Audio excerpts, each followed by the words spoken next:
جب اللہ نے انسان کو خلق کرنے کا ارادہ کیا تو کوئی بھی فرشتہ زمین سے مٹی نہ لا سکا، تو اتنے میں حضرت اسرائیل علیہ السلام فرمانے لگے، اے اللہ، یہ کام مجھ سے ہی ہونا ہے۔ بس اللہ کے حکم سے حضرت اسرائیل علیہ السلام زمین پر آئے اور 3 اقسام کی مٹی کو جمع کیا، سرخ، سیاہ اور سفید۔ پھر اس مٹی کو مکہ اور طائف کے درمیان رکھا گیا اور مسلسل باران رحمت برستی رہی۔ پھر اللہ نے اس مٹی کو عرش پر بلوایا اور پھر حضرت آدم علیہ السلام کا پتلا تیار کر دیا، اور پھر 40 سال تک وہ جنت میں رکھا رہا۔ جنت میں ہر فرشتہ اس مٹی کے پتلے کو دیکھتا اور سوچتا کہ یہ مٹی کا پتلا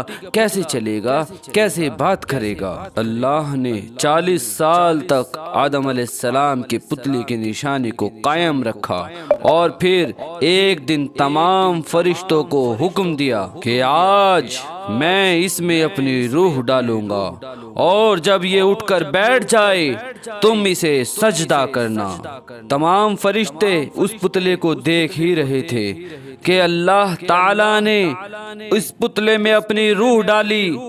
پتلے میں روح ڈالتے ہی آدم علیہ السلام نے چھینکا، پھر تمام فرشتے سجدے میں گر گئے اور اللہ کی تعریف کرنے لگے، سوائے ابلیس کے، کیونکہ وہ تکبر اور حسد کر بیٹھا۔ پھر ابلیس کو اللہ نے اپنے دربار سے نکال دیا، اور پھر حضرت آدم علیہ السلام کی بائیں پسلی سے ماں حوا کو پیدا کیا، اور پھر ان کی گئی غلطی کے سبب ان کو زمین پر بھیج دیا گیا، اور پھر یہ حکم نافذ کیا کہ اب جنت میں وہی آئے گا کہ جو ہمارا فرما بردار ہوگا۔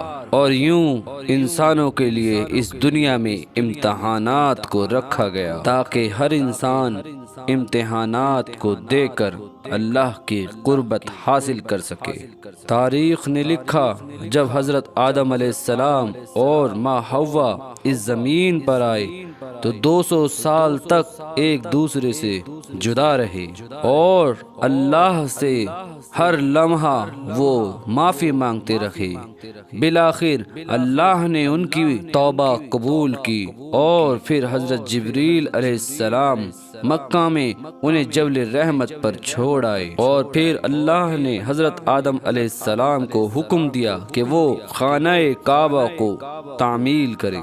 پھر حضرت آدم علیہ السلام اور جبریل علیہ السلام نے مل کر ایک گھر کا نشان قائم کیا جسے آج کعبہ کہا جاتا ہے۔ حضرت آدم علیہ السلام جب بھی اپنی غلطیوں سے پشیمان ہوا کرتے یا اللہ کی عبادت کرنا چاہتے تو وہ کعبۃ اللہ کی طرف آ جاتے اور اس کے سامنے بیٹھ کر آہوزاری اور عبادت کیا کرتے تھے۔ حضرت آدم علیہ السلام نے 960 سال کی زندگی پائی، جبکہ آپ کی عمر 1000 سال کی تھی، کیونکہ جب حضرت آدم علیہ السلام جنت میں تھے تو اللہ نے حضرت آدم علیہ السلام کی تمام اولاد جن جن کو نبوت ملنی تھی سب کی عمر دکھا دی تھی۔ آپ نے جب حضرت داؤد علیہ السلام کی عمر کو 60 سال تک دیکھا تو آپ اللہ سے کہنے لگے کہ اے اللہ، میری زندگی کے 40 سال میرے بیٹے داؤد کو دے دے۔ اللہ نے حضرت آدم علیہ السلام کی یہ دعا قبول کر لی۔ اللہ نے حضرت آدم علیہ السلام کو 2 فرزند عطا کیے، حابیل اور قابیل، لیکن شیطان کے وسوسے سے حسد اور نفرت ڈال کے قابیل کے ہاتھوں حابیل کا قتل کروا دیا، تو حضرت آدم علیہ السلام اندر سے ٹوٹ گئے، اور پھر بار بار اللہ کی بارگاہ میں حضرت آدم علیہ السلام دعا مانگنے لگے۔ تو پھر ایک دن اللہ نے حضرت جبریل علیہ السلام کو آپ کے پاس بھیجا اور فرمایا، اے آدم علیہ السلام، اللہ تمہیں ایک ایسا فرزند عطا کرنے والا ہے کہ جس کے نسب سے انبیاء اولیاء اس زمین تک پہنچیں گے، اور اس کا نام شیش رکھنا۔ شیش کا مطلب ہے اللہ کا دیا ہوا تحفہ۔ اور یوں اللہ نے آدم کی نسل کو زمین پر پھیلا دیا۔ جب آدم علیہ السلام کا آخری وقت قریب آیا تو حضرت آدم علیہ السلام نے اپنے بیٹوں سے کہا کہ میرا جنت کے پھل کھانے کو جی کر رہا ہے۔ آپ کے بیٹے زمین پر جنت کے پھل ڈھونڈتے رہے کہ اچانک سے ان کو فرشتے ملے، اور ان فرشتوں نے پوچھا، اے بنی آدم، کہاں پھر رہے ہو؟ پھر انہوں نے کہا کہ ہم اپنے بابا آدم کے لیے جنت کے پھل ڈھونڈ رہے ہیں۔ پھر فرشتوں نے کہا کہ جاؤ، تمہارے بابا چند دنوں کے مہمان ہیں۔ آپ کے تمام فرزند دوڑتے دوڑتے آپ تک آ پہنچے، اور پھر کیا دیکھتے ہیں کہ حضرت آدم علیہ السلام بستر بیماری پر اللہ کا ذکر کر رہے ہیں، اور بس اتنے میں موت کا فرشتہ آ پہنچا۔ جیسے ہی حضرت بی بی حوا نے موت کے فرشتے کو دیکھا، حضرت آدم سے لپٹ گئی اور کہنے لگی کہ میں اپنے شوہر کو اپنے سے جدا نہیں کروں گی۔ اللہ کے نبی حضرت آدم علیہ السلام نے فرمایا، اے حوا، تم مجھ سے دور ہٹ جا، ایک مرتبہ پہلے بھی میں تیری وجہ سے جنت سے نکالا گیا ہوں، آج اللہ اور اس کے فرشتے کے بیچ تو حائل نہ ہو۔ پھر حضرت آدم علیہ السلام اس فرشتہ موت سے مخاطب ہو کے کہنے لگے، اے فرشتہ موت، تم کچھ بھول تو نہیں گئے؟ کیا تمہیں نہیں معلوم کہ میری عمر 1000 سال کی ہے اور ابھی تو مجھے 960 سال ہوئے ہیں؟ پھر ملک الموت نے کہا، اے اللہ کے نبی، آپ نے خود ہی فرمایا تھا کہ آپ کی زندگی کے 40 سال آپ کے پوتے داؤد کو دے دیے جائیں۔ بس حضرت آدم علیہ السلام کی روح قبض کی گئی۔ پھر آپ کو غسل فرشتوں نے دیا اور جنت کی خوشبو آپ کے جسم مبارک کو لگائی گئی۔ پھر آپ کے جنازے کی نماز جبرائیل علیہ السلام کے پیچھے فرشتوں نے ادا کی، اور پھر زمین کھود کر آپ کی تدفین کی، اور تمام انسانوں کے نزدیک اللہ کا یہ حکم نافذ فرمایا، جب بھی کسی کا انتقال ہو تو اسی طرح اس کو بھی تدفین کرنا۔ آپ کی قبر مبارک کی جگہ کو لے کر مختلف رائے ہیں۔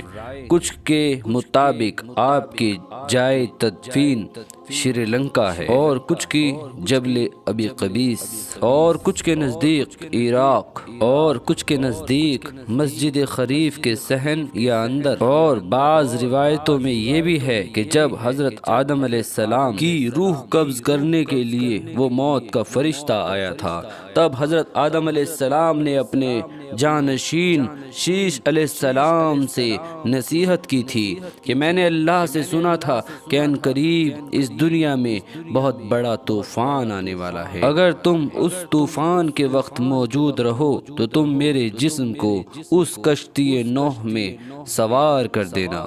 اگر تم طوفان کے وقت موجود رہو تو تم میرے جسم کو اس کشتی نوح میں سوار کر دینا۔ اگر تم اس طوفان نوح کے واقعے تک موجود نہ رہو تو اپنی اولاد کو نصیحت کرنا، جو بھی رہے میرے جسم کو اس کشتی نوح میں سوار کرے۔ تاریخ نے لکھا، جب طوفان نوح آیا تو حضرت نوح علیہ السلام نے اپنی کشتی میں حضرت آدم علیہ السلام اور ماں حوا کا جسم مبارک بھی اس کشتی نوح میں رکھا گیا، اور پھر بیت المقدس یا عراق میں اس جگہ تدفین کیا جہاں انہوں نے اپنی قبر بنائی، اور بیچ میں ایک قبر کھود کے اپنی تحریر اس میں رکھ دی۔ اور جب امام علی علیہ السلام نے شہادت پائی تو انہوں نے وصیت کی کہ میرے جنازے کو اونٹ پر رکھ دینا، اور حسن اور حسین اس اونٹ کے پیچھے پیچھے چلتے رہنا، جہاں وہ اونٹ رکے گا وہاں ایک چمکیلا پتھر ہوگا، اور تم اس پتھر کو ہٹانا، وہاں قبر پہلے سے ہی موجود ہوگی۔ وہاں تم مجھے تدفین کر دینا۔ جب حضرت امام حسن اور حسین علیہ السلام اس جگہ پہنچے جہاں قبر بنی ہوئی تھی تو ایک طرف حضرت آدم علیہ السلام اور دوسری طرف نوح علیہ السلام کی قبر موجود تھی، اور بیچ میں ایک قبر بنی ہوئی تھی جس میں تحریر تھا کہ یہ قبر وقت کے امام کے لیے اور رسول اللہ کے وصی علی ابن ابی طالب علیہ السلام کے لیے بنائی گئی ہے، اور اس قبر کو نوح علیہ السلام نے اپنے ہاتھوں سے تیار کیا ہے۔ آج بھی ان مقدس مقامات کی زیارت کے لیے ہزاروں لاکھوں لوگ روز عراق پہنچتے ہیں۔